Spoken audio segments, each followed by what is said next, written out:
지금도 살아계시는 하나님,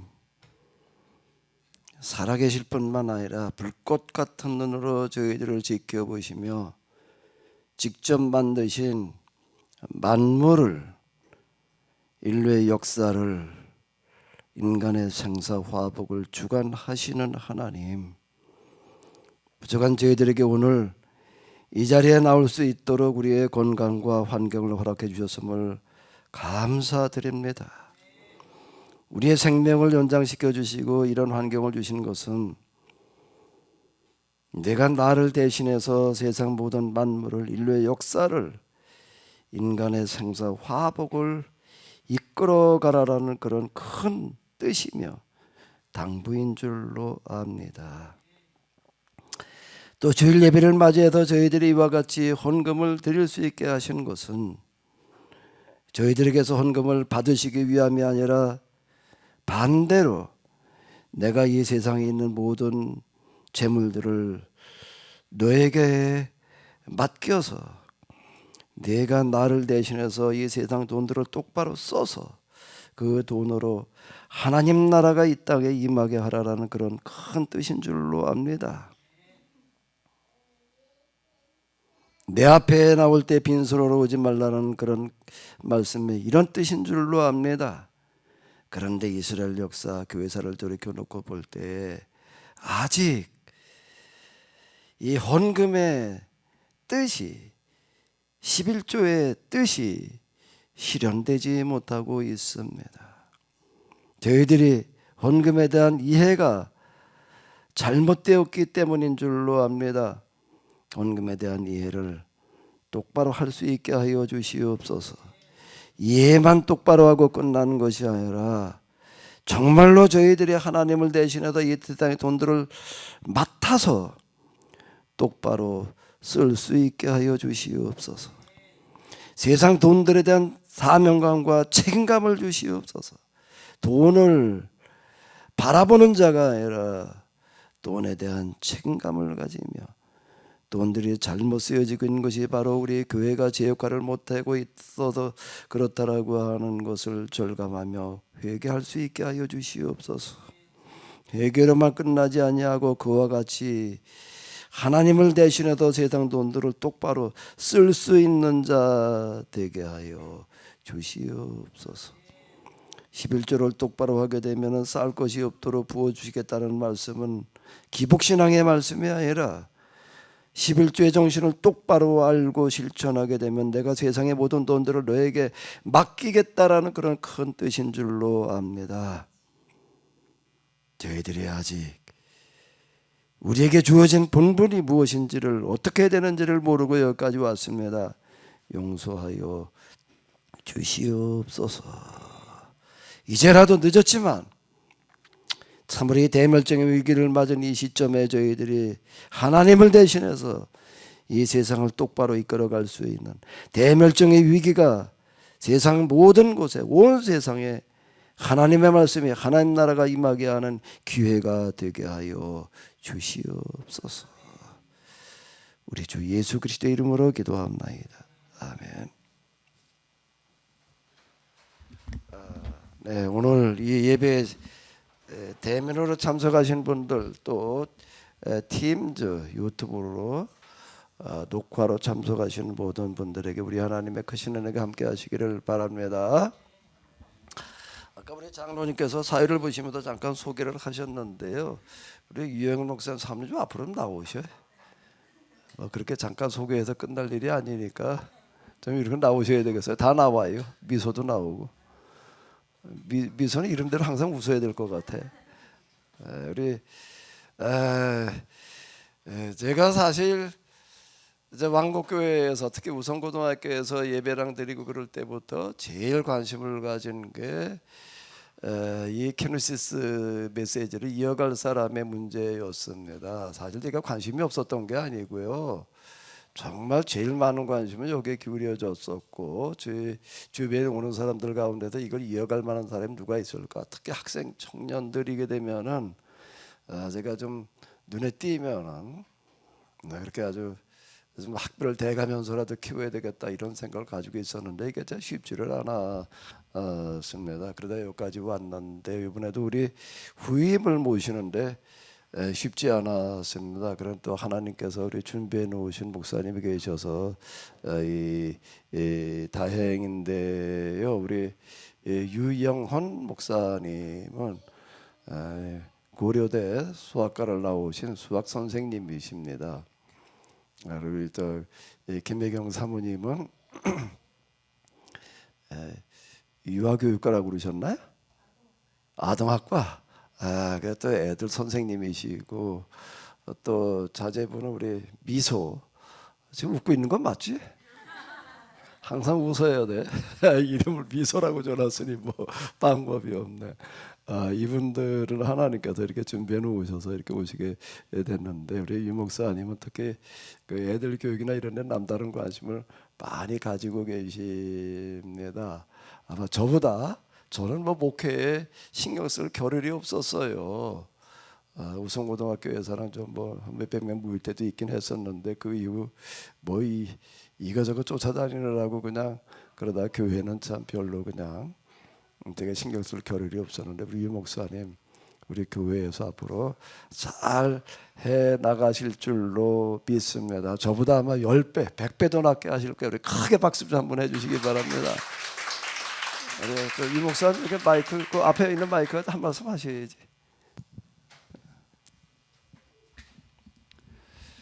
네, 안녕하세요. 유영헌 이제 목사라고 하고요.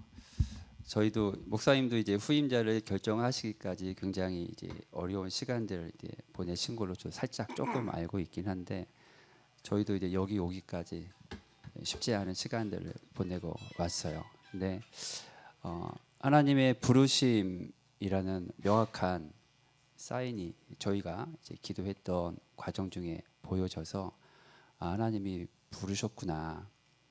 왜 부르셨을까 여러 가지 이제 고민을 하다가 저희가 어제 드디어 또 장로님 두 분하고 우리 권사님하고 어제 또 이사 마지막 짐을 나르면서 짐 다 나르고 저희 이제 같이 생활하던 이제 성도님들이 현수막을 하나 이제 마지막 예배 때 마치신 거를 이제 주셨는데 그거 보고 또 이제 뭉클하더라고요. 13년 정들었던 무지개 교회를 정리하려다 보니까 저희 30, 40대가 거의 다 거기에 있었는데 하나님이 왜 이렇게 정리하게 하시고 이곳에 오게 하셨을까라는 것들을 마음에 물음표를 가지고 있고 어떤 것들은 또 느낌표도 가지고 있기도 합니다. 근데 혼자 할 수 있는 일은 아니라서 이제 여러분들이 함께 도와서 교회를 세워갔으면 좋겠다라는 기대와 소망이 너무 많고요.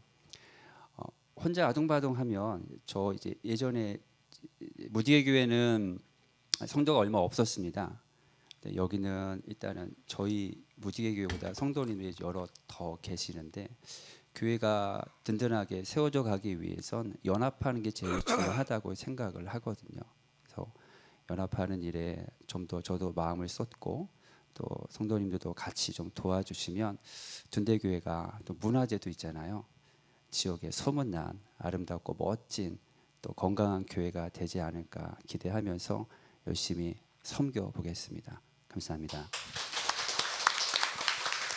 여러분들이 좀 많이 이렇게 들어가세요. 계속 속이실 수는 없잖아. 들어가시고요. 여러분들이 또 많이 기도해 주시고 잘 섬기셔서 지금 아직 나이도 젊으세요. 지금 올해 50이신가 49인가? 지금 49이시래. 아직 40대니까는요. 40대 목사님 이렇게 오셨는데요. 여러분 많이 기도하시고 많이 또 잘 섬기셔서 이 케노시스 교회로서 제가 사실 목회에는 거의 신경을 못 썼잖아요. 잘 아시다시피. 그런데 우리 케노시스의 맥을 잘 이어갈 뿐만 아니라 우리 교회도 정말 케노시스에 걸맞는 그런 교회로 잘 될 줄로 믿습니다.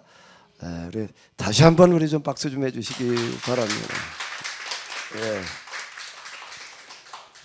오늘 우리 하나님의 말씀은 요한복음 4장 1절로부터 6절까지만 보시도록 하겠습니다. 예수님의 제자를 삼고 세례를 주는 것이 요한보다 많다 하는 말을 바리새인들이 들은 줄을 주께서 아신지라. 예수님께서 친히 세례를 주신 것이 아니요 제자들이 준 것이라. 유대를 떠나사 다시 갈릴리로 가실새 사마리아로 통행하여야 하겠는지라. 사마리아에 있는 수가라 하는 동네에 이르시니 야곱이 그 아들 요셉에게 준 땅이 가깝고 거기 또 야곱의 우물이 있더라. 예수님께서 행로에 권하여 우물 곁에 그대로 앉으시니 때가 제60쯤 되었더라. 아멘. 네, 우리가 요한복음 4장까지 왔는데 요한복음 4장뿐만 아니라 이제 앞으로 계속 읽어 나가실 때는 뭐를 염두에 두셔야 되는가 하게 되면 1장, 2장, 3장과 어떤 연속성을 가지고 있는가 이걸 꼭 염두에 두고서 읽어야지 됩니다. 그거 1장, 2장, 3장 다 잊어버리고 4장만 가지고서 얘기를 하러 들게 되면은요 요한복음에서 4장을 통해서 뭘 말하려고 하는지를 놓치게 됩니다. 성경 읽을 때 제일 중요한 거는 이 말씀이 뭘 얘기하려고 하는가라고 하는 것은 무슨 내용인가, 무슨 뜻인가 이렇게 자꾸 접근해 들어가는데요. 그거 이전에 요한복음을 쓴 사람은 지금 이 4장의 이야기를 통해서 뭘 말하려고 하는가라고 하는 걸 생각하면서 읽어야 되는 겁니다. 그거 없이 그냥 내 생각대로 그냥 요한복음 4장을 읽고 이걸 해석을 하려고 그러게 되면은 그러면 성경이 본래 말하려고 하는 의도와는 상관이 없어지는 경우가 허다한 거예요. 그러니까 지금 4장을 읽으려면은 뭐가 머릿속에 들어와 있어야 된다고요? 요한복음 1장, 2장, 3장에서 그리고 요한복음이라고 하는 것 자체가 뭘 말하려고 했던가 1장, 2장, 3장에서 무슨 내용들이 있었는데 그게 지금 이 내용과 어떻게 연결되어지는가 이걸 생각하면서 읽어야지 되는 거예요. 자, 일단 그러면 그동안에 여러분들이 열심히 들으셨으리라고 믿고 시험을 볼게. 구두 시험을 볼 테니까 일단 뭐부터 생각해야 된다고요? 요한복음이라고 하는 책은 뭘 말하려고 하는 건가를 그걸 알고 4장을 읽어 들어와야 되는 거예요. 이제 앞으로 읽어 나가실 모든 본문이 다 그렇게 보셔야 되는데 이제 요한복음은 뭘 말하는 책이었지요? 한마디로 뭐였어요? 나영란 집사님은 어디 갔어? 기도만 해놓고 어디로 도망가셨어 그래? 그 마이크가 앞에 있는 우리 진상희 권사님의 대표로 얘기를 해봐요. 요한복음이 무슨 책이라고요? 뭘 말하는 책이라고요? 한마디로. 한마디요? 너무 어려운데. 예수님은 하나님이시다. 신약 성경에 뭐라고요? 신명기라고 하는 거를 꼭 염두에 둬야지 되는 이거를 놓치고 있으면 안 되는 거예요. 신약 성경의 신명기라는 얘기가 뭘 말하는가라고 하면 구약 성경의 신명기라고 하는 거가 창세기, 출애굽기, 레위기, 민수기에도 얘기하려고 하는 거를 모세가 다시 해석을 해놓고 신명기는 모세의 설교입니다. 하나님의 말씀이 아니에요. 출애굽기나 레위기에 있는 이 계약법전 또는 성결법전, 출애굽기의 그 계약의 말씀을 계약법전이라고 그러고 레위기의 말씀을 성결법전이라고 그러고 그건 하나님께서 말씀을 하시는 거예요. 이스라엘 사람들에게 계약을 맺으시면서. 그런데 신명기는 하나님께서 말씀하신 게 아니라 모세가 얘기한 모세의 설교입니다. 하나님께서 말씀하신 게 중요해요? 모세가 설교가 중요해요? 당연히 하나님 말씀이 중요하다고 그러죠. 근데 모세는 이렇게 말하고 있습니다. 뭐라고 얘기를 하는가 하게 되면 이제부터는 뭔가 하면 가나안에 들어가서는 내가 지금 너희에게 말하는 대로 지켜라라고 얘기를 하고 있는 거예요. 그러니까 출애굽기에서 레위기에서 하나님께서 말씀하신 대로 하겠다라고 그러지 말고 내가 지금 너에게 가르치는 대로 규례와 법도 계명대로 하라라고 이렇게 얘기를 하는 거는 이 얘기가 되는 겁니다. 신명기는 모세의 설교예요. 출애굽기와 레위기는 하나님께서 직접 하신 말씀이에요. 우리는 얼핏 생각할 때 하나님께서 직접 말씀하신 게 중요하지라고 생각할 수가 있는데 신명기는 그렇게 말하지 않는 거예요. 가나안에 들어가서는 출애굽기 레위기에 있는 하나님께서 하신 말씀대로 살겠다 그러지 말고 내가 지금 너에게 해석해 주는 대로 해라라고 이렇게 얘기를 하고 있습니다. 신앙생활은 나는 성경에 기록되어 있는 하나님 말씀대로 할 거야 이렇게 얘기를 하게 되면은 이게 벌써 빗나가는 거예요. 신앙생활은 뭐대로 해야 되는가 하게 되면 매주일날 목사님께서 설교하시는 설교대로 살아야 되는 거예요. 아멘. 그러니까 이게 이 설교라고 하는 게 설교자라는 게 굉장히 중요한 거예요. 아무렇게나 막 떠든다고 해가지고도 교인들이 은혜 받았다고 해가지고 그래도 교회가 사람 좀 모였다고 해가지고 다가 아니에요. 이건 시대적인 상황과 흐름을 정확하게 보지 않으면 이렇게 할 수가 없습니다. 성경 말씀대로 나는 신앙생활 할 거야 라고 하는 거는 잘못된 얘기예요. 성경 말씀을 그건 수천 년 전에 기록된 거예요. 우리와는 전혀 완전 딴 상황에서 주어지는 거예요. 그거를 어떻게 해야 되는 게 우리의 상황에 맞게끔 해석해 주는 게 뭐예요? 설교예요. 설교는 성경 해석해야 된다라고 하는 겁니다. 그래가지고 모세는 계속 이렇게 말하는 거예요. 내가 지금 너에게 말하는 대로 너희는 지켜야 된다. 그게 뭐라고요? 신명기예요. 근데 그러면 요한복음 신약 성경에 뭐라고요? 신명기예요. 그 무슨 얘기가 되는 걸까요? 신약 성경에 쓰여지는 순서를 보게 되면 먼저 쓰여지는 건 바울 서신이에요.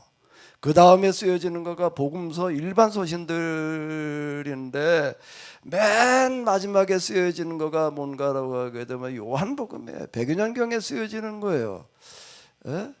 100여 년경에 쓰여지는데 90년대 중 후반이라고 이렇게 이제 보여지게 되는.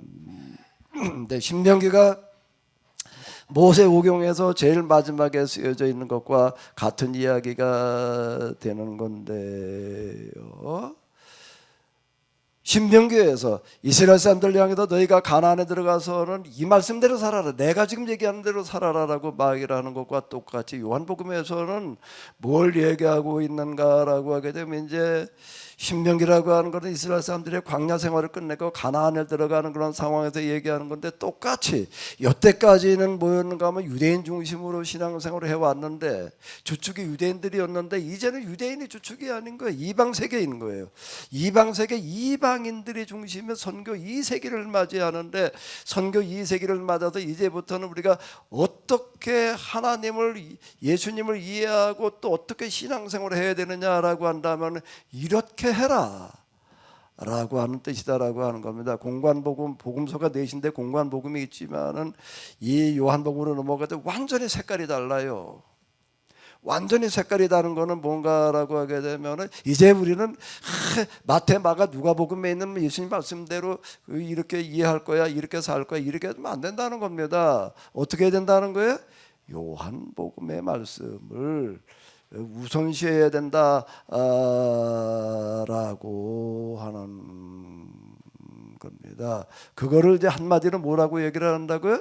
요한복음은 뭐다? 신약 성경의 신명기다. 그런데 아마 제가 복음서라는 책을 다 써서 대충 text를 들여다보고 그러지만 제가 지금 얘기한 것처럼 이렇게 얘기하는 사람이 없어요.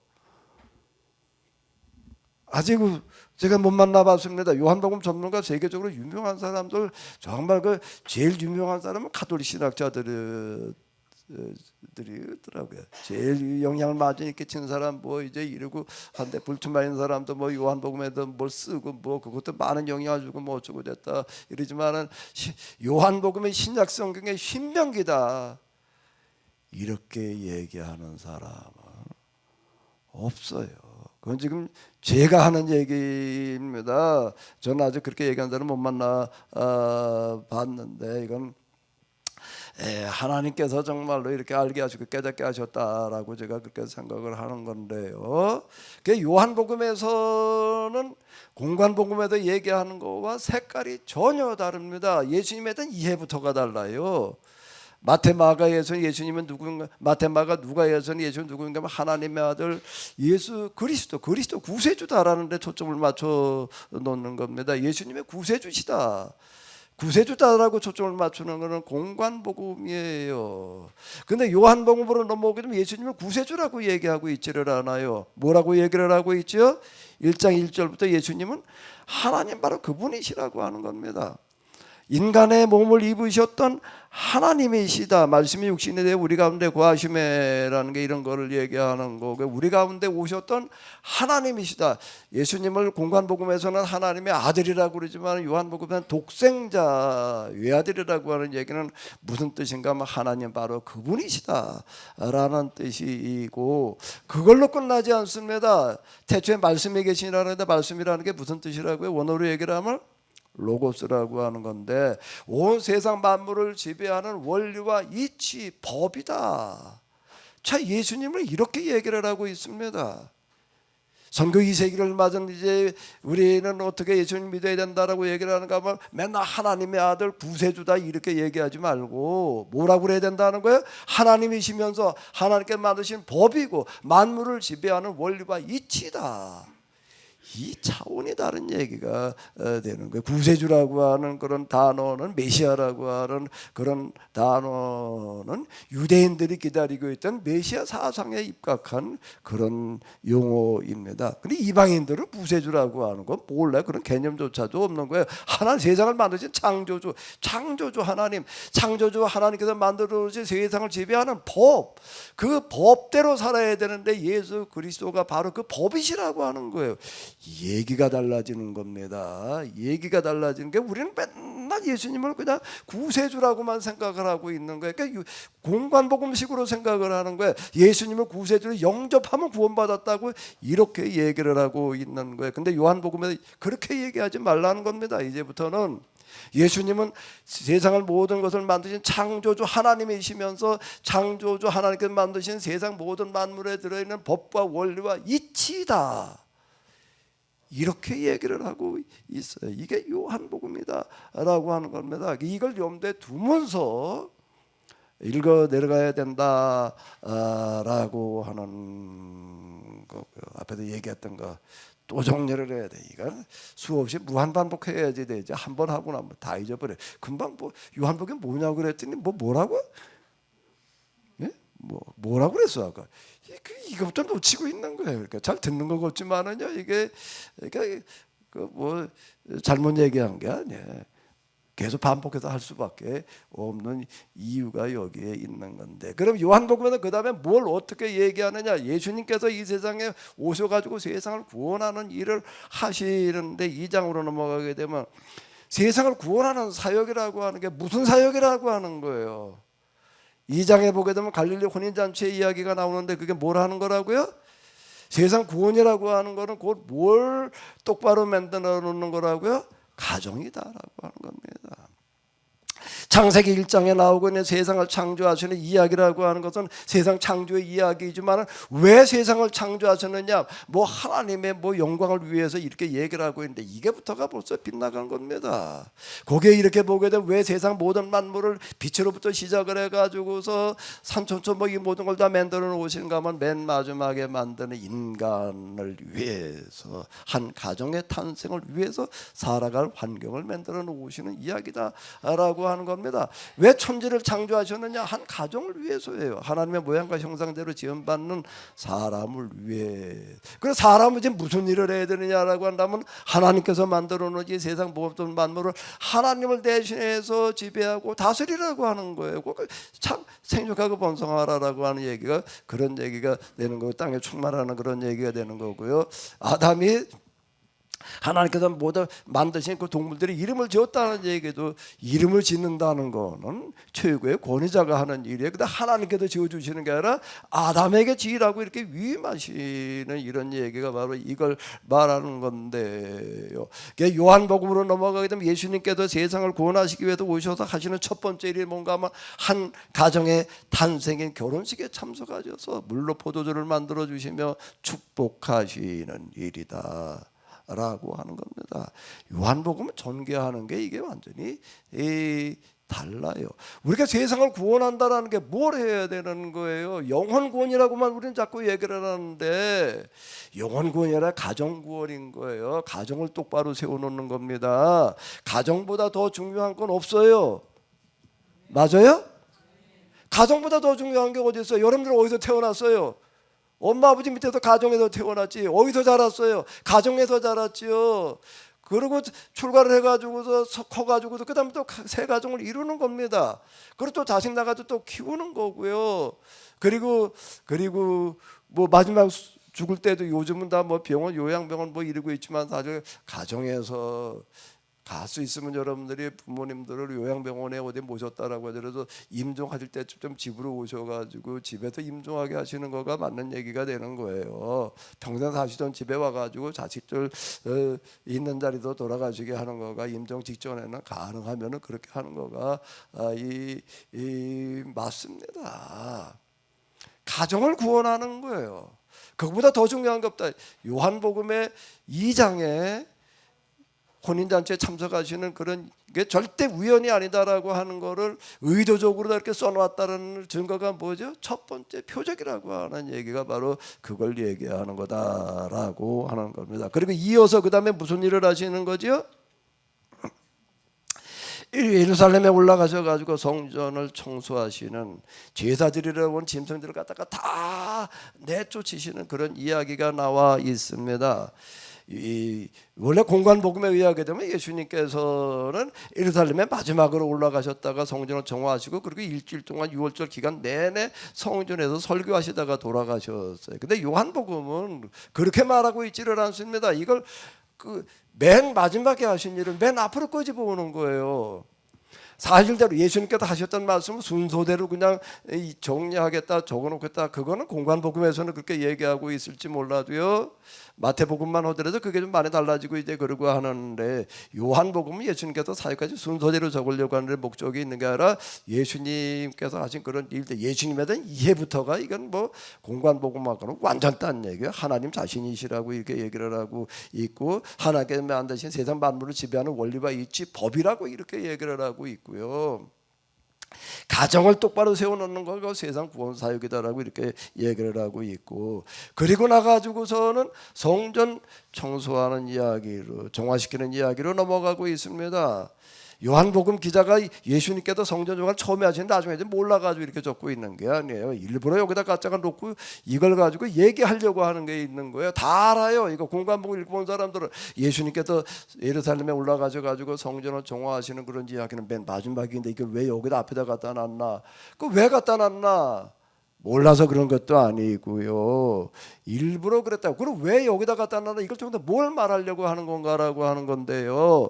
세상 구원의 사역이라고 하는 거는 가정을 똑바로 세우는 거 이어가지고 그 다음에는 신앙생활을 똑바로 하게 하는 거다라고 하는 겁니다. 신앙생활이라고 하는 거가 뭔가 하면 다 신한테 제사, 예배 중심으로다가 신앙생활들을 하려고 그러는 게 인류 종교 역사가 다 그렇게 흘러왔습니다. 그런데 구약성경의 계약법 그리고 요한복음에서는 이거에 대해서 먼저 종지부를 찍고 넘어가는 거예요. 하나님을 섬기는 거는 제사나 예배로 성전에서 섬기는 게 아니라는 거예요. 성전을 헐어버려라 말이야.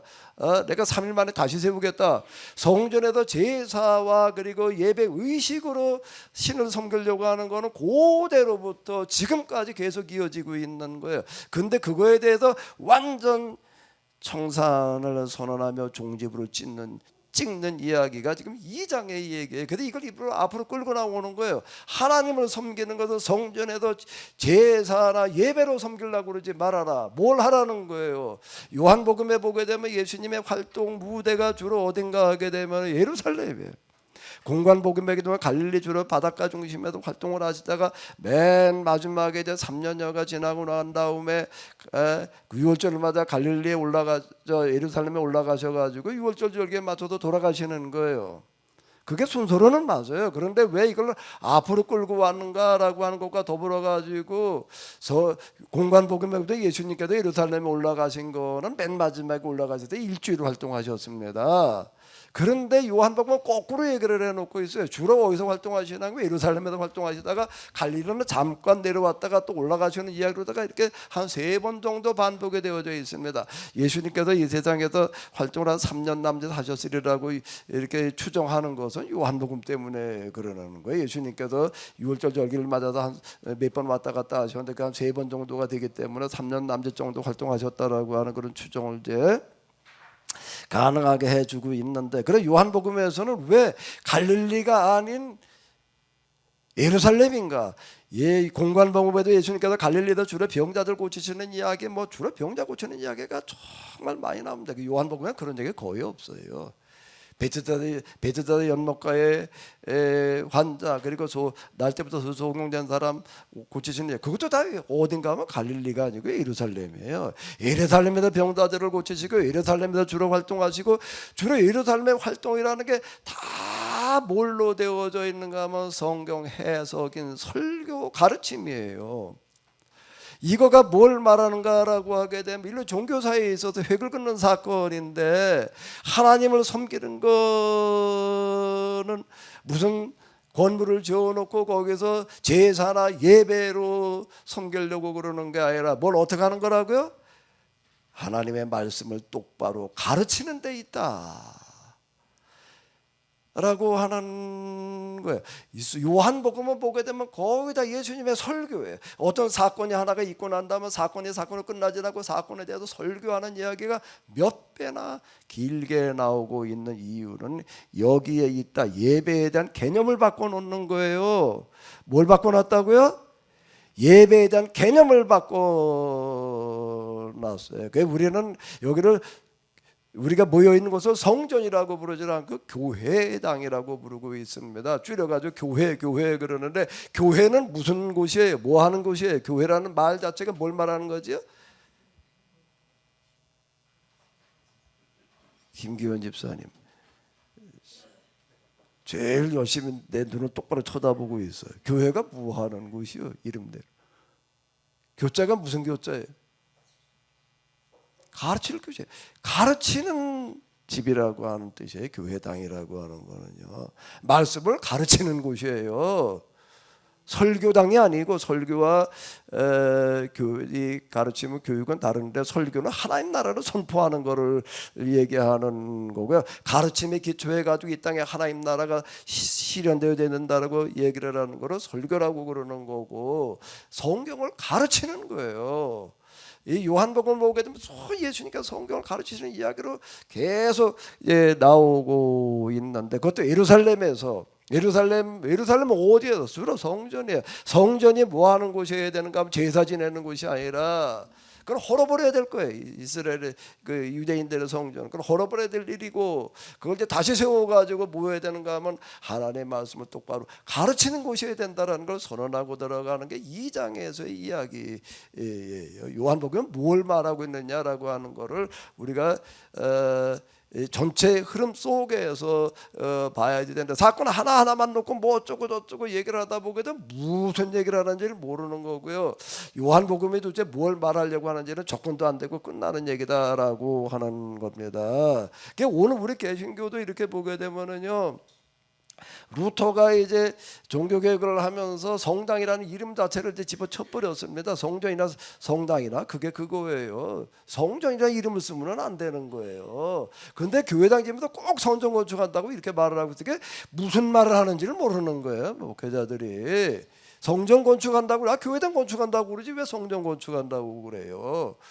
성전이 무슨 뜻인지를 모르고 그냥 구약 성경에 성전 나오니까, 그리고 성전 건축하고서 복원 예배 드릴 때 보면 꼭 솔로몬의 뭐 성전 복원 예배 이거 본문 가지고서 이렇게 얘기를 하려고 하는데 이게 지금 다 잘못 가고 있는 거고 정신이 나간 거다라고 하는 겁니다. 교회 이제 우리가 여기다 교회를 이름은 바꿔놨지만은 보는 예배에서 듣는 예배로, 그 이제 미사 중심의 예배에서 설교 중심의 예배로 바꿔놨지만은 또 뭐가 되고 마는가라고 하게 되면 교회 와가지고서 예배 드리는 곳이라고 이렇게 얘기를 하고 있는 거예요. 설교를 15분, 20분 하고 길어야 25분 하라고. 설교학을 가서 배우게 되면 뭐라고 얘기를 하냐면 설교는 짧을수록 좋다 말해. 20분 이상 하지 말아라. 이렇게 얘기들을 합니다. 20분 동안에 뭘 해요? 뭐 첫째, 둘째, 셋째, 뭐 교양 강좌야 보면은 뭐 여기저기서 격언이나 좀 따다가 그저 성경 구절 몇 구절 갖다 버무려 가지고서 그걸 설교랍시고 그냥 이러고 떠들어대고 그저 이러고 있는데요. 이게 뭘 하고 있는 건지를 모르는 거예요. 지금요. 교회는 뭐 하는 곳인가 하게 되면 모여가지고 뭐 하는 곳이에요? 하나님의 말씀을 배우는 곳입니다. 설교는 성경을 가르치는 거다라고 하는 걸 여기서 선언하고 들어가고 있는 거가 바로 요한복음이다라고 하는 겁니다. 저희 교회가 예배 순서를 그냥 거기다 거두절미하고 대표기도 하고 그러고서 그냥 이제 설교로 들어와가지고 설교를 보통 이제 1시간 반 정도를 하는데 설교로 1시간 반을 한다라고 하는 건 굉장히 어려운 거예요. 그러니까 성경 공부로다가 이제 진행을 하는 이유는 여기에 있다라고 하는 겁니다. 그러니까 예배에 대한 개념이 바뀌어야지 되는 거예요. 뭐가 바뀌어야 된다고요? 예배에 대한 개념이 바뀌어야 되는 거. 어떤 사람이 뭐 케네스 캐스가 어떤 목사님 내외가 한번 오셨더랬었어요. 그분이 누군지도 몰라서 낯선 사람이 와서 앉아 있었으니까 예배 축도 끝나고 나니까 없어졌어. 그 누가 왔다 가는지 몰랐어. 근데 이제 누가 어떤 분이 얘기를 해주더라고요. 자기 하도 얘기를 했대. 자기에게 목사님에게 한번 갔다 왔다고. 그분이 이제 자기 예배를 그때 빠뜨리고 그냥 하도 얘기를 하니까 무슨 예배를 어떻게 드리나 하고 우리 저희 현종자 집사님은 앉아 있는 그 자리에 앉았다 갔어. 근데 어디 앉았던지도 내가 기억이 나. 근데 그분이 뭐라고 해라 가가지고 가서 얘기를 들어보니까 그 사람은 설교가 뭔지도 모르더라 이렇게 얘기를 하더라라고. 왜 설교는 개념이 다르기 때문에 그러는 거예요.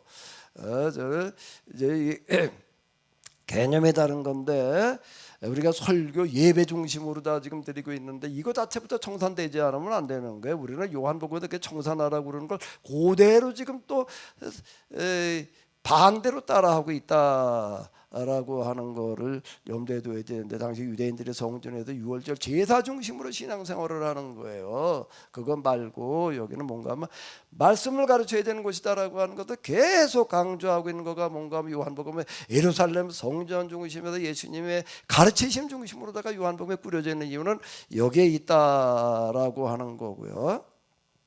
3장으로 넘어오게 되면 니고데모라는 사람과의 대화를 통해 가지고 얘기하시려고 하는 거가 지난주에 우리가 이렇게 본 거잖아요. 뭔가라고 하면 하나님 앞에서 구원받는다는 게 뭐냐는 걸 얘기해 주고 있는 겁니다. 구원받는다는 거는 죄 용서함을 받는 것과 관련되어지는 얘기인데 죄 용서함을 어떻게 받아야 되느냐라고 하는 거는요. 선교 2세기를 내다보면서 여기서 3장에서 지금 이렇게 얘기하고 있는 이유는 우리가 잘 알고 있는 16절 그거 얘기하기 전에 14절, 15절, 16절 우리가 지난주에 이렇게 봤는데 요한복음에 쓰여질 당시에 어떤 풍조가 생기는가라고 하게 되면 죄 용서함이라고 하는 예수님의 십자가 앞에 나가기만 하면은 예수님의 십자가에서 우리의 모든 죄를 다 짊어지고 대신 죽이셨기 때문에 십자가 앞에 가가지고도 죄를 이제 회개하게 되면 용서함 받고 구원받는다 이렇게 생각을 하는 거예요. 그러니까 그거에 대해서 거부하는 게 지금 뭔가 하게 되면 요한복음 3장 14, 15, 16절이에요. 죄사함이라고 하는 건 십자가에서 예수님께서 그냥 우리 죄를 다 짊어지셨기 때문에 여기다 그냥 다 고백하기에만 다 용서함 받아.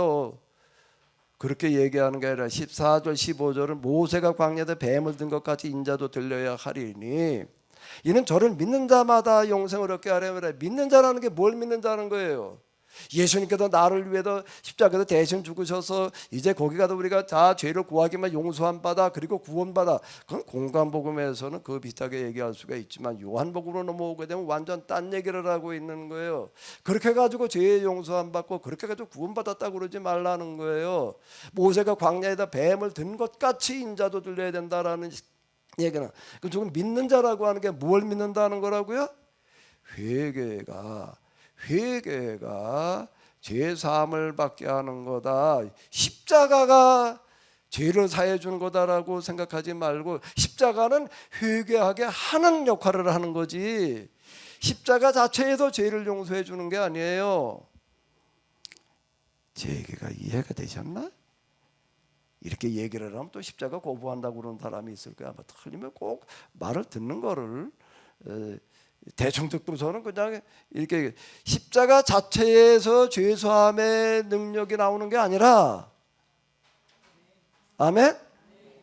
모세가 광야에서 노뱀을 들은 노뱀 자체에 능력이 있어가지고 쳐다본 사람이 고침받았다고 말하면 모순이 되는 거예요. 그렇게 생각하는 사람이 있었어요. 그러니까 히스기야가 보다 못해가지고도 수백 년 뒤에 가서 그거 다 부셔버리고 말았다고요. 그 우상이 돼버리고 마는 거예요. 그렇게 되면은요, 그 노뱀의 자체에 그 고쳐주는 능력이 있어서 이러면 그게 우상이라는 겁니다. 노뱀이라고 하는 건 뭔가 하면 내가 뭘 얼마나 잘못했는지를 비춰주는 거울과 같은 역할을 할 뿐이지, 십자가라고 하는 것은 뭔가 하면 우리의 죄를 깨닫게 하시는 역할을 하는 거지 십자가 자체에서 죄를 용서해 주는 게 아니에요. 구분이 돼요? 구분이 돼요? 앞만 봐도 얼굴 보니까 구분하고 있는 것 같지가 않은데 또 헷갈려가지고 딴소리 할 것 같은데 다시 한 번만 더 반복할게요. 십자가에서 예수님께서 우리의 모든 사람의 죄를 짊어지고 돌아가셨다는 얘기는 맞는데, 그래가지고 십자가에 나가서 그냥 죄만 고백하면 다 용서한 받아라고 이렇게 얘기를, 십자가 자체에 그 무슨 영화 있었나, 그 예수님 채찍 맞으시는 거 아주 그냥 영화 제목 뭐였지, 그 패션 오브 크라이스트 식으로 얘기를 하는 거가 뭔가 하게 되면은 그게 심각한 오해를 일으키는 거예요. 패션 오브 크라이스트라는 그 영화 자체가요. 에? 십자가에 죄 사함의 능력이 있다고 이렇게 생각을 하는 거예요. 십자가에 능력이 있긴 했는데 죄 사함의 능력인데 무슨 능력인가 하면 십자가를 바라다 보는 자마다 자기 죄를 깨달아도 철저하게 회개하게 하는 능력인 거지. 그래서 세례를 뭐라고 얘기를 하는가라고 하게 되면은 죄 사함을 받게 하는 회개의 세례라고 얘기를 하고 있는 거예요. 죄 사함을 받게 하는 회개의 세례. 그 세례라는 건 뭔가 하면 죄 사함을 받았다라는 증표로 주는 어떤 이런 역할을 했다라고 하는 겁니다. 예수님께서 십자가 이전에, 돌아가시기 이전에 저 중풍병자 지붕을 뚫고 드러내는 등풍병자 죄 사함을 받았다라고 말씀하시는 거고, 그리고 향유를 부어주는 여인을 향해서도 내 죄가 사함 받았다. 내 믿음이 너를 구원했으니 평안히 돌아가라고 말씀하시는 거. 십자가에 돌아가시기 전에 무슨 죄사함을 받았다고 얘기를 해요. 그건 뭔 얘기인가 하면 예수님의 말씀이 된 걸 보고 철저하게 회개하는 사람들에게 구원이 선언되는 이야기가 되는 거지요. 십자가 자체에 죄사함의 능력이 있는 게 아니에요. 십자가는 뭐하게 하는 능력이 있는 거라고요.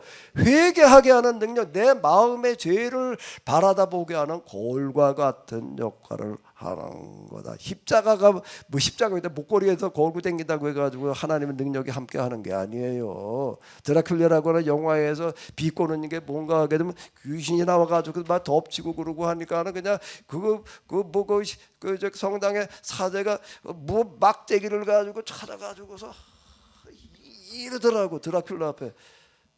그러니까 드라큘라가 십자가 보고 도망갈 줄 알고, 도망가기는 뭐 도망가. 그러고 나가지고 댐벼드니까 막 바깥으로 나가는데 마침 바람이 몰아쳐가지고 저 뾰족탑 위에 있는 십자가가 그냥 내동댕이가 쳐가지고 떨어져. 거기 맞아 죽는 그런 장면이 나와요.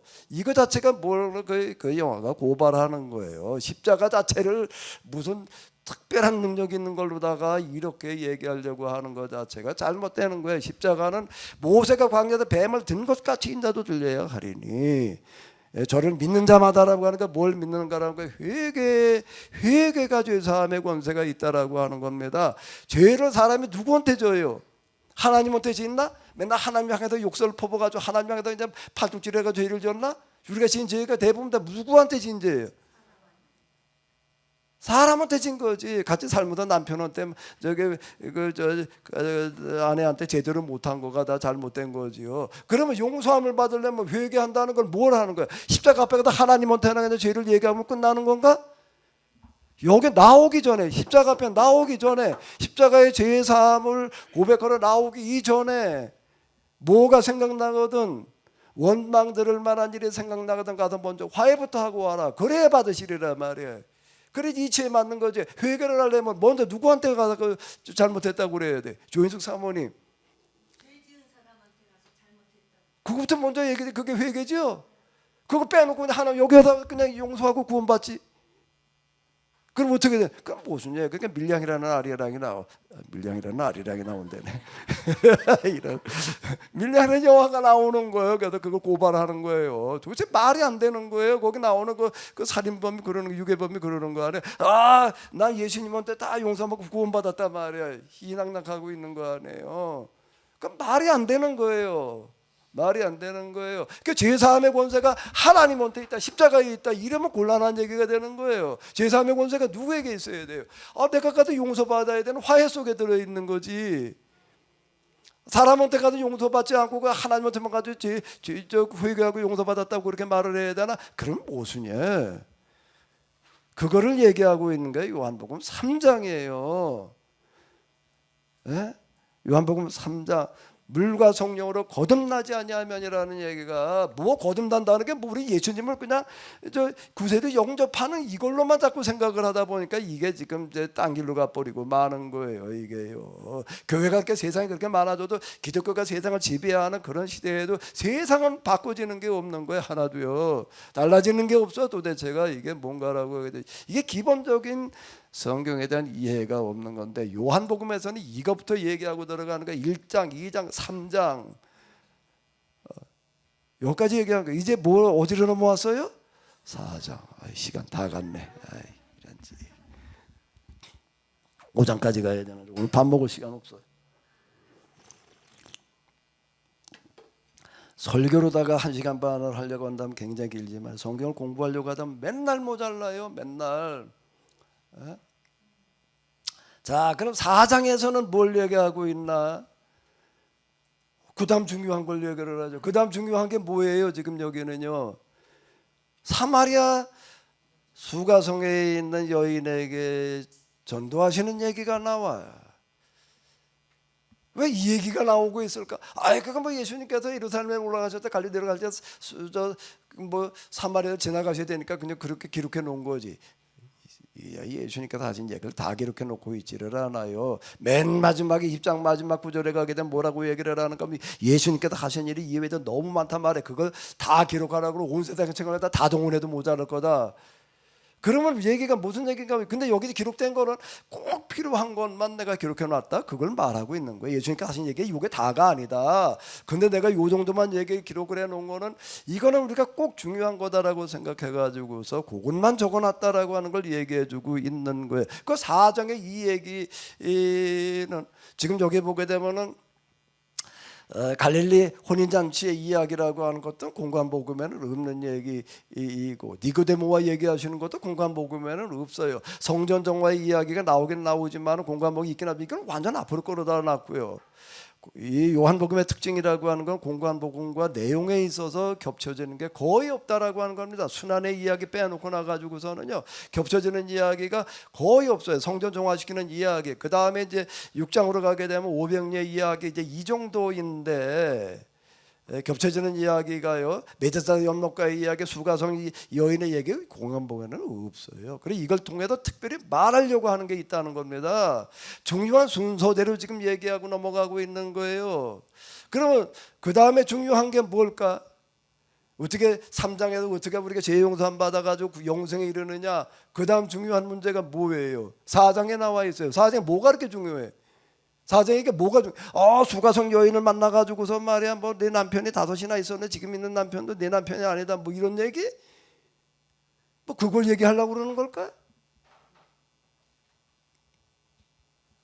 4장에서 요한복음에서 얘기하려고 하는 게 뭐지요? 나영란 집사님 오늘 기도하다가 아까 없어졌더니 또 왔네. 어디 뭘 어디가 갖다 주워봐. 4장에다 뭘 얘기하려고 그러는 건지.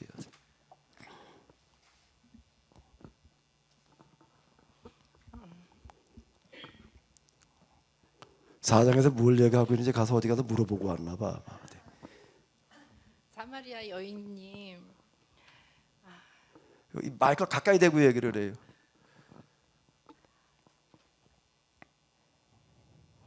사마리아 여인이 여러 남자를 지금 남편으로 뒀지만 그래도 마음속에 아직 외로움이 있고 아직 이렇게 채워지지 않는 그런 마음이 있었는데 예수님이 그 마음을 다 아시고도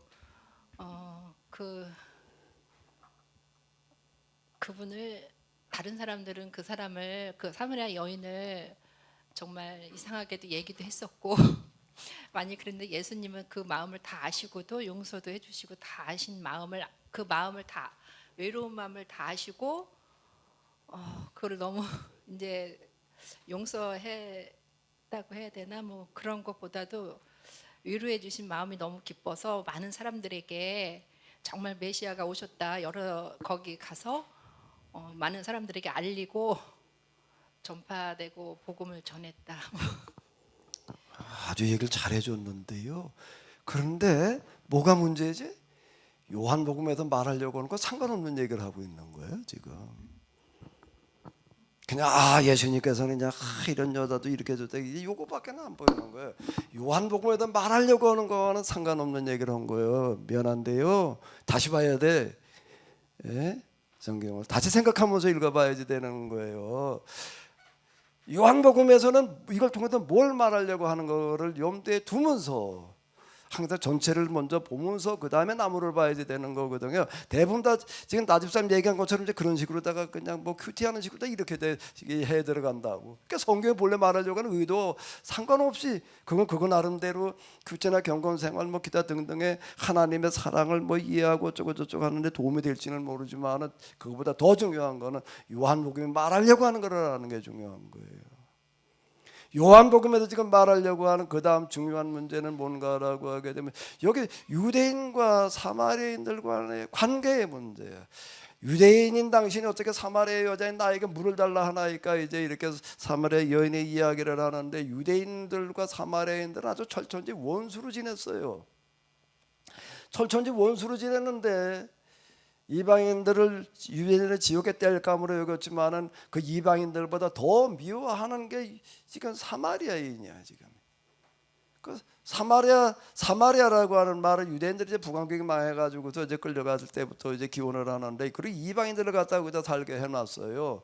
그래가지고 이제 이 사람들 유대인하고 다른 이제 인종이 이제 이렇게 되는 어떤 이런 거고.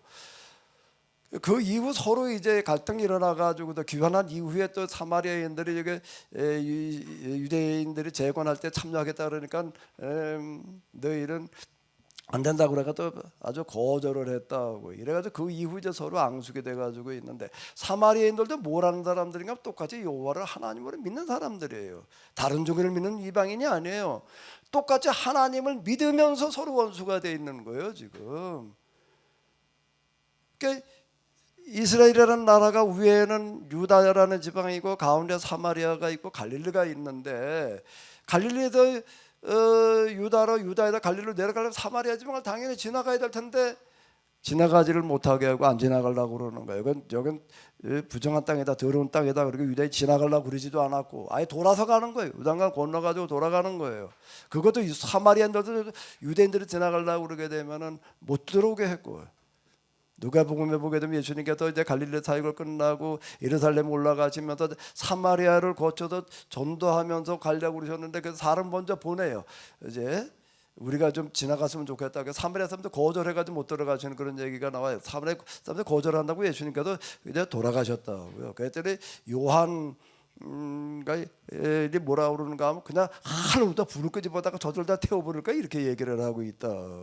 하나님께 예수님께서 이제 그 요한복음을 쓴 요한을 이제 야단치신 그런 얘기가 나오는데요. 그 사마리아 사람들 거부하기 때문에 그들의 의견을 받아들이고 돌아가시는 그런 얘기가 이제 나오고 있어요. 그 불을 내려가지고 다 태워버릴까요라고 하는 것 자체가 유대인들이 사마리아인들을 향해서 이들은 하나님께서 심판해버릴 대상이라고 생각하는 거예요. 유대인들은 또 절대 사마리아에서 유대인들을 또 이제 받아들이지 않고 있는 그런 거고, 원인은 누군가 유대인들이 사마리아인들을 멸시하는 거에서부터 시작된 거예요. 사마리아 사람들이 유대인을 거부해가지고 그러는 게 아니라 이러고 지내는 거예요. 그러면은 요한복음에서는 뭐라고 얘기를 하고 있는가 하면 이 문제를 다루려고 그러는 게 무슨 문제? 똑같이 하나님을 믿고 있으면서 서로 원수돼가지고 있는 문제를 그냥 넘어가면 안 된다는 거예요. 선교 2세기를 내다보면서 이제가 교회가 무슨 역할을 해야 되는가 하면 서로 하나를 믿으면서 등지고 있으면 안 된다는 것을 선언하고 들어가는 거예요. 그래요, 안 그래요? 이 문제를 해결하는 건 영원히 어려운 불가능한 얘기예요. 그 예수님께서는 이거 그냥 넘어가실 수는 없는 얘기고, 그런데 여기는 어떻게 하는가 하면 방법을 찾아내시는 거예요. 유대인들과 사마리아인을 화해시킬 방법을 찾아내시는 게, 공관복음에서는 화해가 안 나와요. 그냥 지나가면 못 지나가시게 해가지고서 그냥 돌아가는 얘기로 끝나는 거고, 사마리아 전도 이야기가 나오지를 않는데, 그리고 사도행전으로 넘어가지고 이제 그 다음에 이제 이 빌립이 사마리아 내려가가지고 전도하는 그런 얘기가 비로소 그때 가가지고 나오는 거죠. 근데 요한복음에서는 그렇게 끌고 나가지를 않아요. 예수님께서 아예 그냥 사마리아 전도에 특별한 관심을 가지고 시도하셔서 성공을 거두는 이야기가 나오는데, 그걸 어떻게 하느냐? 어떻게 하는 거죠? 여기에 준비된 사람이 있는 거예요.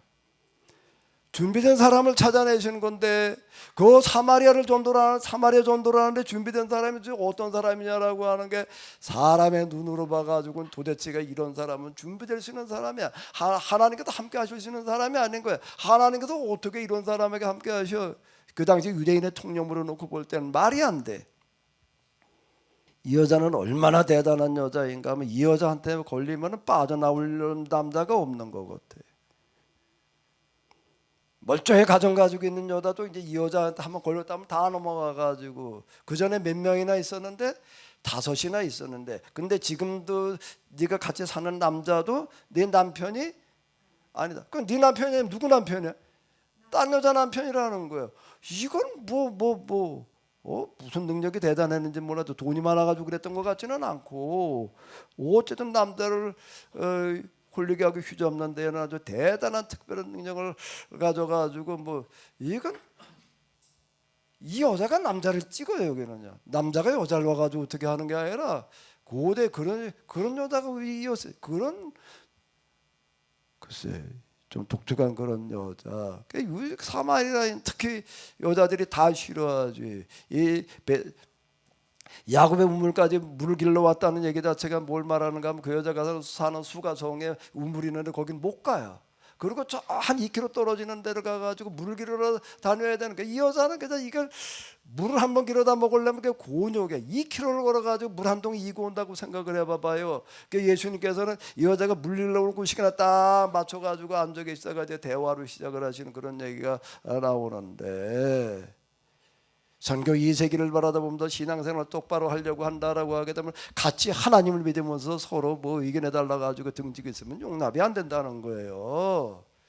교파가 생겨나는 건 용납이 안 되는 거예요. 교파주의라고 하는 거는요, 장로교, 감로교 무슨 어쩌고 저쩌고 해가지고서 이거 나눠가지고서 따로 뭘 놀려고 그러는 것 자체가 용납이 안 된다는 겁니다.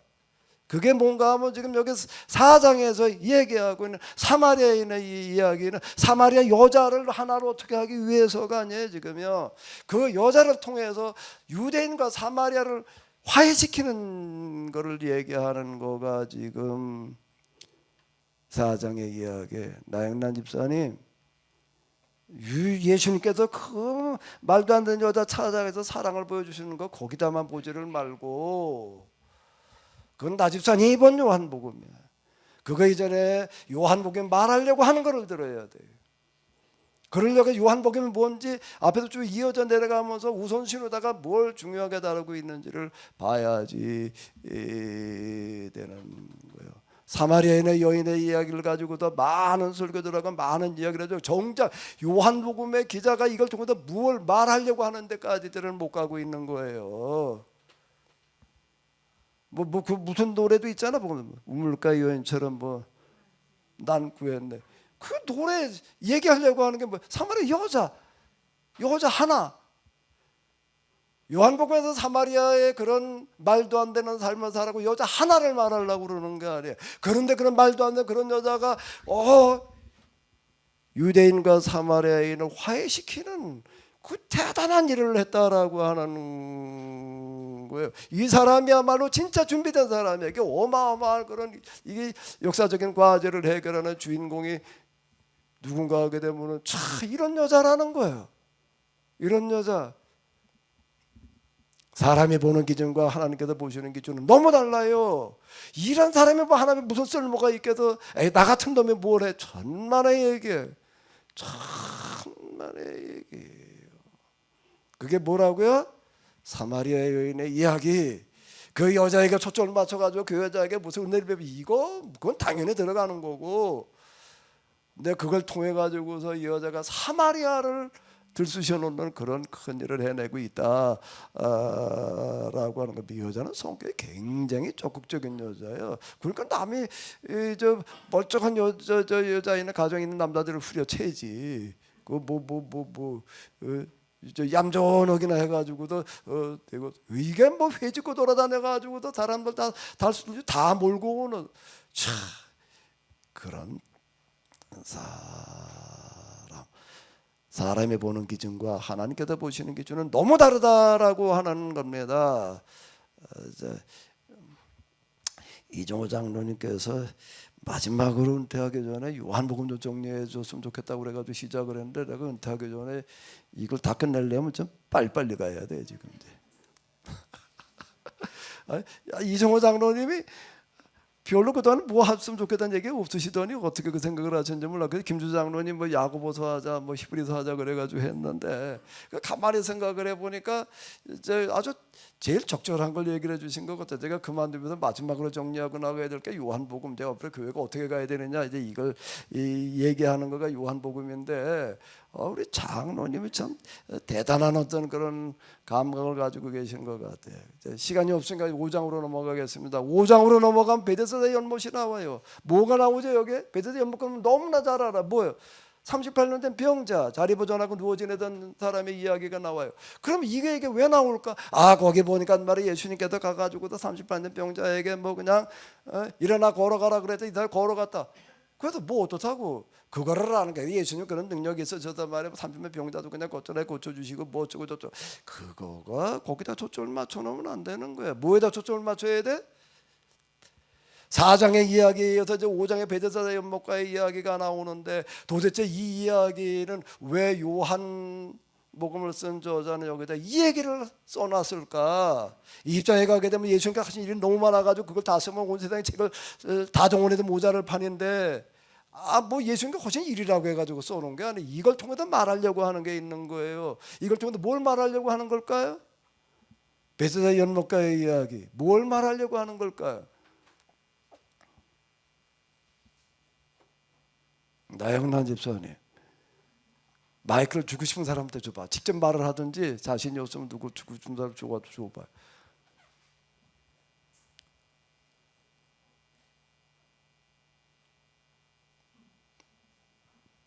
조기환 장로님이 제일 믿을 만한가 봐요.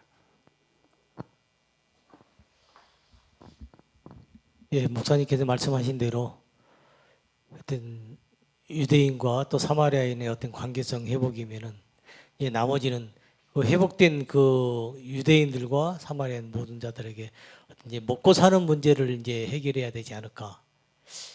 그래서 5장을 말씀하지 않으실까 생각합니다. 먹고 사는 문제는 6장이고요. 거기 오병이어 이야기가 나오거든요. 자, 지금 요한복음에서 다루고 있는 주제들 그 내용들 하나하나는 그냥 아무 생각 없이 다루고 있는 게 아니에요. 그 당시에 제일 중요하고 심각한 문제들을 다루고 있는 건데 베데스다 연못가에서 38년 병자 고치는 이야기가 무엇한 이야기죠? 그날이 무슨 날이에요? 안식일이에요. 여기는 뭔가라고 하게 되면 여기 지금 베데스다 연못가의 이야기 자체가 뭘 말하는 거예요? 예루살렘에 있는 특별구역이에요. 여기는 특별구역인데 무슨 특별구역? 정통 유대인은 절대 안 가는 곳이에요. 여기는 죄인들만 득실거리는 데죠. 여기 보게 되면 많은 병자, 소경, 쫄뚝바리, 혈기 마른 자들이 누워 있는 곳. 그러니까 여기는 죄인들만 모여 있는 곳이어서 유대인들 그 정결 예식을 중요시하게 생각하는 사람들 이거 부정하다고 그래가지고 안 가는 곳이에요. 여긴 누구나 갔는가라고 하게 되면 이 유대인들 그 당시 신앙을 보게 되면 이율배반인데. 이런 자들은 다 죄인이다 그래 놓고 나가지고서 또 하나님의 사랑을 실천해야 된다 그래가지고 이제 요즘으로 얘기하면 여선교회를 조직을 해가지고 이제 조를 짜가지고서 이 사람들 가서 또 이제 먹을 거 이제 이건 누구 뭘 먹고 살아야 될 거 아니에요. 이것도 이거 먹을 걸 공급해 주었습니다. 그래서 그러는 데나 그런 사람이나 들어가는 거죠. 하나님의 사랑을 실천하기 위해서는 그거 정해진 조 당번된 사람이나 들어가는 데지 일반인은 가지도 않는데 거기를 등장하시는 것 자체가 벌써 이게 이제 특별한 이야기이고 이건 공관복음에 없는 이야기예요. 요한은 공관복음에 없는 이야기들을 대부분 동원을 해가지고도 특별한 걸 말해주면서 선교 2세기의 교회가 어떻게 어느 방향으로 뭘 해야 되느냐라는 걸 얘기하고 있는 건데 뭔가라고 하죠. 38년대 병자를 고쳐놓음으로 말미암아서 뭐예요?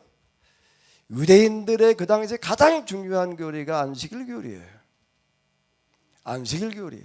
이 공관복음도 안식일 논쟁이 굉장히 많이 일어납니다. 제자들이 지나가다 밀리닭 하나 비벼 먹어도 시비 걸고 안식일에 예수님께 저 대장에 들어가지고 꼭 병자가 있어요. 병자가 고치나 안 고치나 고쳤다 하면 또 거기다 난리치는 어떤 그런 얘기 엄청나게 많이 나오는데 지금 이 요한복음 5장을 통해 가지고 베스다 연못가의 이야기를 통해 가지고 교리라고 하는 걸 다루고 있는 거 안식일 교리라고 하는 거가 뭔가 교리 안식일의 유대인들의 가장 중요한 중심 교리가 안식일 교리. 그 다음으로 넘어가게 되면 이제 이 소경에 눈을 띄우는 그런 이야기는 이제 그 다음 이 인광보 교리 이제 이런 것들을 다루는 건데요. 이 잘못된 교리를 지금 지적해 주시는. 그런 이야기가 되는 거예요. 그 지금 5장 그리고 이제 날 때부터 소경된 사람의 눈을 띄우는 그런 이야기. 여기 그 세례 사도 요한복음을 통해 가지고서 당면한 문제를 해결하기 위해서 준비된 사람들 동원하는 걸 보게 되면 어떤 사람인가 하면 여기 38년대 저 사마리아 우물가에 그런 여자. 그 다음에 뭐 38년대 병자, 날 때부터 소경되었던 사람, 그 다음에 또 한 사람 나오는 게 누굴까요? 죽어서 무덤 속에 들어가 썩고 있는 냄새나는 시체. 이걸 통해 가지고서 얘기를 하는 겁니다. 이게 준비된 사건들이라는 거예요. 이런 것들이요. 하나님께 그 연속성을 가지고 봐야지 되는 거예요. 그냥 따로 떼 가지고서 이렇게 보려고 그러지 말고 요한복음에서 이런 사건 중에서 뭘 말하려고 하는가라고 하는 게 교리에 대해서 얘기를 하고 있는 거예요. 교리라고 하는 거가 잘못된 교리가 만들어져 가지고서 잘못된 신앙을 유발하게 해서는 안 된다라고 하는 거를 정면으로 다 지금 지적하고 도전하고 들어가는 이야기가 뭔가 하게 되면은 38년 된 병자를 고치시는 이야기.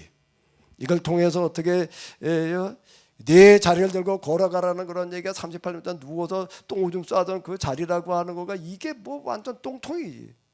유대인들은 안식일 날이게 되면 어떻게 하는가라고 하게 되면 몸에다가 바늘 하나도 꽂고 다니지를 않았어요.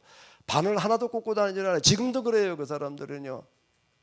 지금도 안식을 그렇게 지켜야 된다라고 그냥 그러고 있는데 안식일에 병자 고치는 걸 안 해야 되는 걸 물론 말할 것도 없고 응급조치위원회 하지 말아야 된다. 근데 안식일 38년 동안에 누워있던 사람을 개필 고치는 게 안식일이에요. 거기다가 고쳐놓고 나서 하시는 말씀이 뭔가 하게 되면 네 자리를 들고 걸어가라. 이거 뭐 한 줌이나 되는 놈하고 똥오줌에 그냥 잔뜩 쩔어 있는 이거를 둘둘 말아가지고 짊어지고 걸어가는 거야. 무게만 하더라도 막 한 짐 무게였던 거야. 38년 누워있던 사람이 그거 짊어지고 갈 수 있다라고 하는 것 자체도 벌써 이게 안 맞는 이야기인데 어쨌든 그렇게 고쳐놓으시고 나도 이걸 짊어지고 하는데 그러니까 안식일이게 되면 성전에 사람이 지금 안식일 지키러 지금 다 와 있는 거예요. 꽉 차 있는데 여기에 웬 사람이 한 짐 짊어지고 가는데 뭐가 문제가 되는 거죠?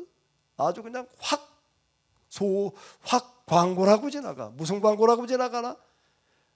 보이지 않아도 벌써 뭐로 뭐로 파괴되죠? 코로. 냄새가 그냥 38년이나 똥오줌 싸고 있던 거를 갖다가 짊어지고 가니 이게 냄새가 이게 그냥 성전 안에 웬 똥내가 그냥 꽉 차.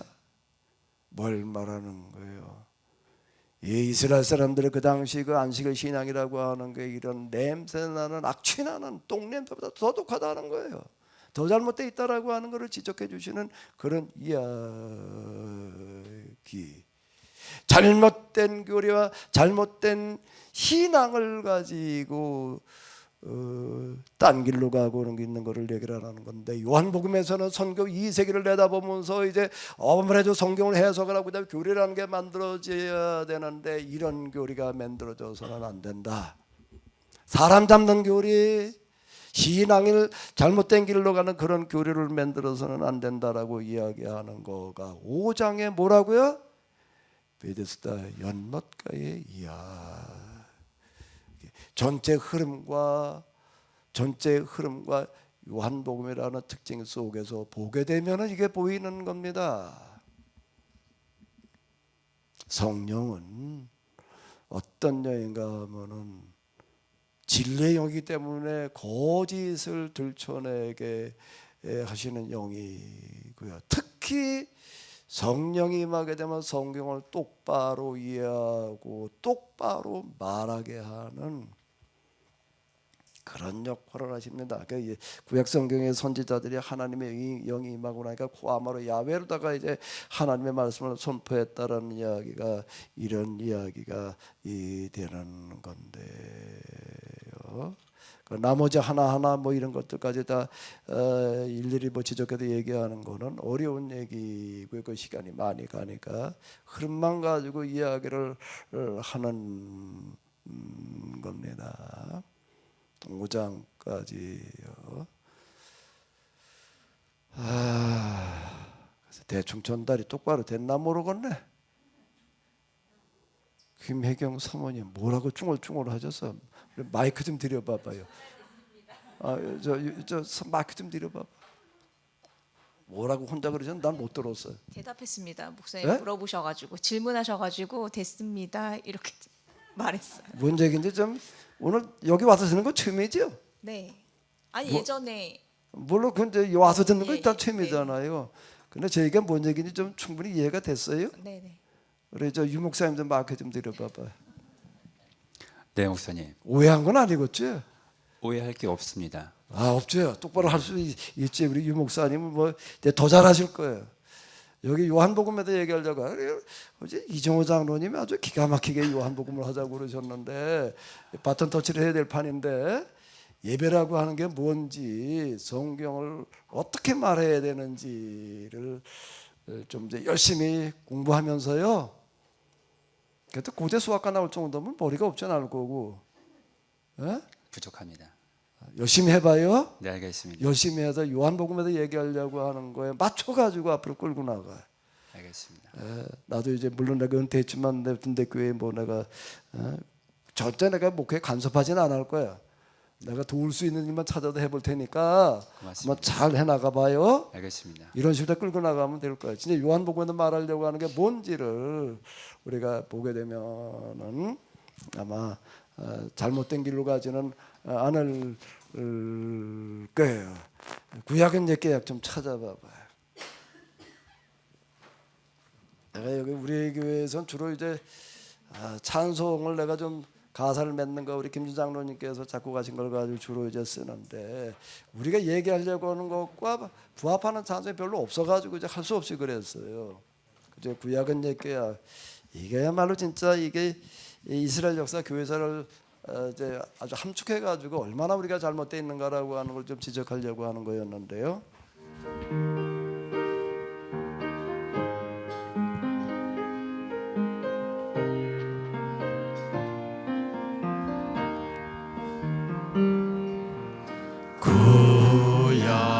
구약은 옛 계약 아비루와 맺은 계약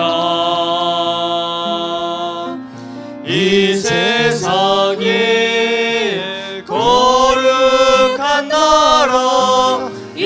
이스라엘이 해야 할 일. 성전 신앙 제사 신앙 계약 무신 계약 위반 인과 응보 의인 신앙 자기 못은 자멸의 길 신약은 세계야 죄인들과 맺은 계약 이 땅 위에 하나님 나라 교회가 해야 할 일 영혼 구원 내세 천국 계약 무신 계약 위반 신앙 의인 행위 무관 자기 못은 자멸의 길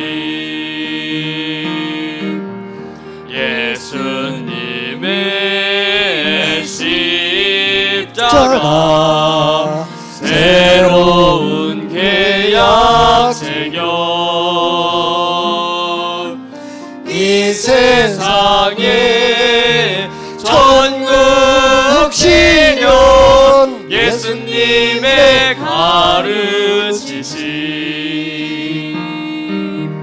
이 세상에 하늘나라 너와 나의 존재 이유 계약 준수 계약 실천 영생에 이르는 길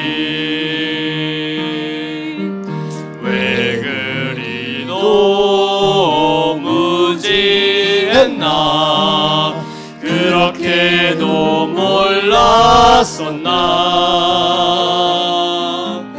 2000년을 잘못 갔네 이제 와서 어찌하나 생태위기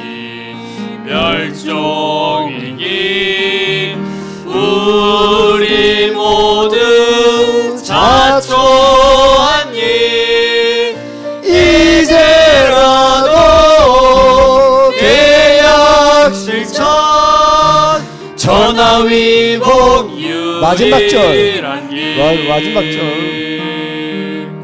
왜 그리도 무지했나 그렇게도 몰랐었나 2000년을 잘못 갔네 이제 와서 어찌하나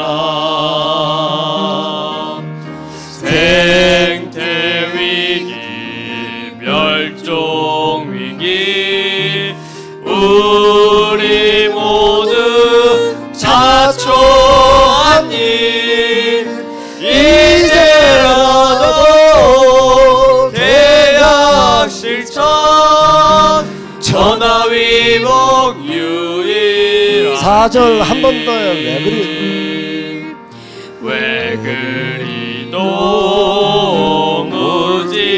무지했나 그렇게도 몰랐었나 2000년을 잘못 갔네 이제 와서 어찌하나 생태위기 멸종위기 우리 모두 자초한 일 이제라도 계약 실천 전화위복 유일한 이제라도 계약 실천. 이제라도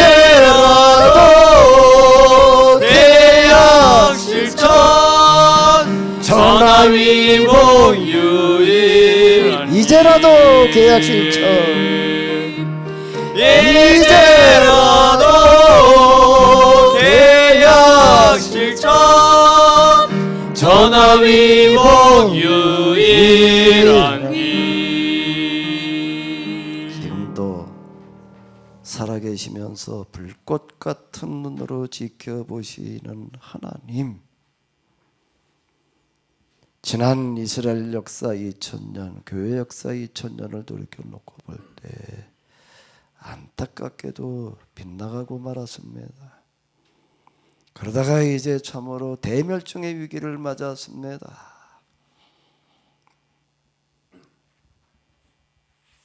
다시금 저희들이 돌이켜놓고 볼 때 성경 해석과 신학이 너무나 잘못 나가고 있었습니다. 그러나 아직 기회가 있는 줄로 믿습니다. 항상 마지막 순간에 반전으로 인도하시는 하나님, 오늘 우리가 당면한 이 대멸종의 위기가 대반전의 기회가 되게 하여 주시옵소서. 요한복음을 또 공부하게 하심을 감사드립니다. 요한복음을 통해서 저희들이 그동안 어떻게 신앙생활을 잘못했는지, 앞으로 어떻게 해야 되는지를 다시금 정리해 볼 수 있는 귀한 시간이게 하여 주시옵소서. 이제는 우리 주 예수 그리스도의 은혜와 하나님 아버지의 놀라우신 사랑과 성령님의 도우심이 저희들 가운데 성경을 똑바로 깨달아 알고 바르게 신앙생활에서 세상을 구원하는 역할을 해낼 수 있는 은혜로 함께하여 주시옵시기를 간절히 축원하옵나이다.